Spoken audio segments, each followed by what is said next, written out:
Now, if you've been practicing the Flair to the point where you can do it consistently back and forth in each hand, try doing it as doubles.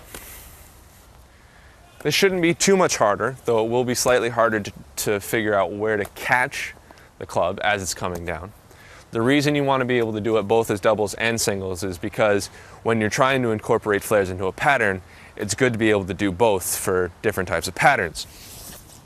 What you eventually want to be able to work your way up to is doing everys.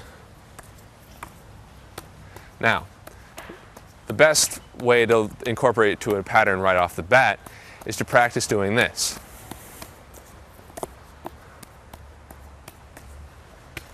All I'm doing is that as the club I'm going to flare is coming down, throwing a double from the hand that's going to be do the flare to create a time gap during which a club is in the air and a club is being flared, after which I can then resume normal time and normal pattern.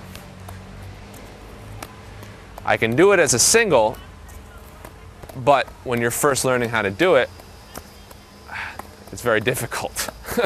And sometimes I just automatically don't. Eventually, you want to be able to incorporate that double into your next flare until you can do it consistently. Now, as you can see, if you mess up the flare in some way, you're not always out of luck. As long as you have your hands still on the club well enough to throw it, you can recover. However, you want to try to put yourself in a position where that's not the case. Another way you can do the flare is that instead of throwing the double from the hand that's going to do the flare, throw a straight double from the hand that's occupying time, like so.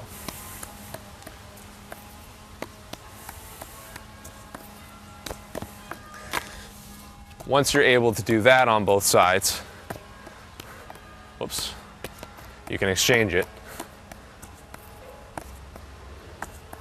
And now you're doing flares from the straight throws. There's many different ways to incorporate the flare. That's just a couple of them.